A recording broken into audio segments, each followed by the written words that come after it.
ரெண்டாவது ஒரு காரியத்தை பார்க்கலாம். மத்தேயு சுவிசேஷம் 8ஆம் அதிகாரத்தை திருப்பிக்கோங்க. மத்தேயு 8ஆம் அதிகாரம்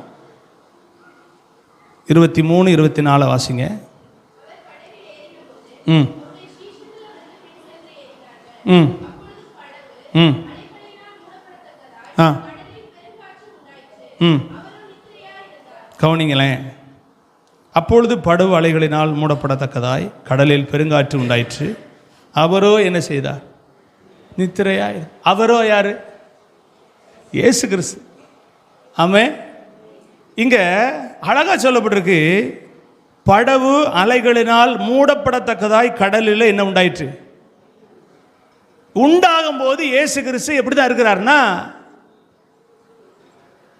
இதில் நல்லா நீங்கள் புரிஞ்சுக்கணும், அந்த வசனத்தை நல்லா நிறுத்தி வாசிக்கணும். அப்பொழுது படகு அலைகளினால் மூடப்படத்தக்கதாய் கடலில் பெருங்காற்று உண்டாயிற்று. அவரோ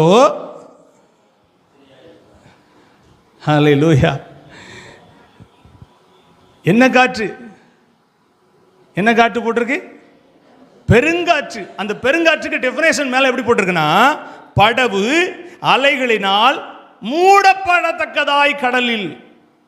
அப்படின்னா என்ன அர்த்தம்? படகு அமிழ்ந்து போகக்கூடிய அளவுக்கு கடல்ல அலைகள் பெருகி உள்ள என்ன விழுந்திருக்கும் சொல்லுங்க? தண்ணி உள்ள விழுந்திருக்கும். ஆனா அவரோ நித்திரையா இருந்தார். இது என்னத்தை குறிக்குன்னு நினைக்கீங்க? இயேசு கிறிஸ்து ஏன் அவர் நித்திரையா இருக்கிறார்? இதுல இருந்து என்னத்தை கற்றுக் கொடுக்கிறார்? இவரை கவனித்து பார்க்கிறதுல என்ன பாடத்தை நம்ம கற்றுக்கொள்ள போகிறோம்? நான் ஒன்று சொல்லுவேன், எத்தனை போராட்டம் வந்தாலும் அமைதியான ஒரு நிலைமையில வாழ வைக்க இயேசு கற்றுக் கொடுக்கிறார். ஆமீன் சொல்லுங்க. படகு நிரம்புதா? நிரம்பட்டும்.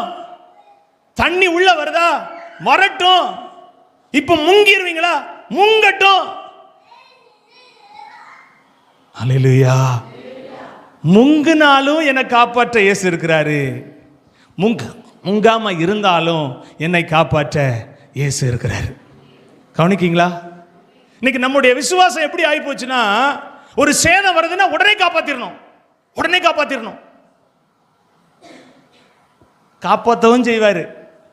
சில போராட்டத்தின் கூட உங்களை என்ன கர்த்தர் என்ன செய்வாரு? கடந்து போக வைப்பாரு. ஏன் தெரியுமா? உங்களை ரொம்ப நேசிக்கிறார். அவங்க மாத்திர ஒரு அல்லேலூயா சொல்லுங்க. உங்களை ரொம்ப நேசிக்கிறார், ரொம்ப நேசிக்கிறார். ரொம்ப போராட்டம், ரொம்ப நெருக்கம், ரொம்ப பதட்டமான சூழ்நிலை, இதன் மத்தியில நீங்க பயணிக்கீங்கன்னா ஒண்ணு நீங்க தெரிஞ்சுக்கோங்க, இம்மானுவேல் என் கூட இருக்கிறார். உலகத்தின் முடியை பெரிய சகல நாட்கள் என்னோடு கூட இருக்கிறவர், என் கூட அவர் இருக்கிறார். ஆமே. கடந்த நாட்களில் ஒரு போதகர் ஒரு காரியத்தை சொன்னார், என்ன ரொம்ப சிந்திக்க வச்சுச்சு. இயேசு கிறிஸ்து பிறக்கும் போது சொல்லப்பட்டிருக்கு, அவர் இம்மானுவேல் என்று அறியப்பட்டது. அப்படித்தானே போட்டிருக்கு. இம்மானுவேல் அப்படின்னா தேவன். அந்த வார்த்தை அதுக்கப்புறம் சொல்லப்படலை. அதுக்காக அந்த வார்த்தை இல்லைன்னு நம்ம நினைக்க கூடாது. இயேசு கிறிஸ்து சீசர்கள் எல்லாருக்கும் சொல்லிட்டு அவர் பரமேறி போகும்போது அந்த வார்த்தையை சொல்லிட்டு போறார். என்ன சொன்னார் தெரியுமா? அந்த வார்த்தையை உறுதிப்படுத்திட்டு போனார். உலகத்தின் முடிவு பரியந்தம் சகல நாட்களிலும். அப்போ என்ன பேரு? அப்ப என்ன பேர் சொல்லுங்க? இம்மானுவே. இம்மானுவே உங்க கூட என்ன செய்யறாரு? ஆனா என்ன செய்யறாரு? இப்போ சொல்லும் போது போறாரு, ஆனா வார்த்தையை சொல்லிட்டு போறாரு, உலகத்தின் சகல நாட்களிலும் உன்னோடு கூட. ஆமே. அல்லேலூயா. ஆண்டவருடைய நாமத்துக்கு மகிமை உண்டாகட்டும். பெருங்காற்று வந்தாலும் சரி, போராட்டம் வந்தாலும் சரி, பிரச்சனை வந்தாலும் சரி, ஈஸியா கடந்து போக கர்த்தர் நம்ம கூட இருக்கிறார். ஹல்லேலூயா. ஒரு அல்லேலூயா சொல்லுங்க. இயேசு கிறிஸ்து எவ்வளவு போராட்டம் மத்தியிலையும் அப்படி கூலா படுத்துங்கிற. ஆமே. ஸ்தோத்திரம். பெருங்காற்று வந்தாலும், பிரச்சனை பெருசா வந்தாலும், இயேசு கிறிஸ்து அவரோ நித்திரையா இருந்தார். ஆமே. அல்லேலூயா சொல்லுங்க. அடுத்த வசனம், அப்பொழுது அவருடைய சீசர்கள் வந்து அவரை எழுப்பி, ஆண்டவரே எங்களை ரட்சியும், மடிந்து போகிறோம் என்றார்கள். ஆண்டவரே,